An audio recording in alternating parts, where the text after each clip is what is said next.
তুই যে এই কাণ্ড ঘটিয়েছিস আমাকে আগে বলবি না? ঘর শত্রু বিভীষণ কাকে বলে জানো? আমার বোনই আমার ঘরের শত্রু। তোমরা তো রেইন লিলি লাগাও বলে বলে কমেন্ট বক্স ভরিয়ে দিচ্ছ। আমিও ভাবছি বর্ষাকালে রেইন লিলি নেই, ছাদ বাগানটা কেমন ফাঁকা ফাঁকা লাগছে।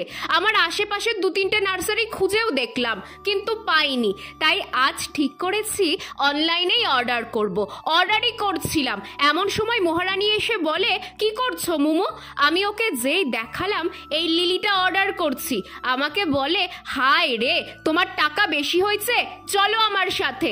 বলেই বাড়ির পেছনে লেবু গাছতলায় নিয়ে এসে বলছে, এই তো আমি কবে স্কুল থেকে এনে এখানে বসিয়েছি, তুমি দেখোনি? ভাবো অবস্থা, এত সুন্দর গাছটা কেউ এইভাবে অযত্নে ফেলে রাখে।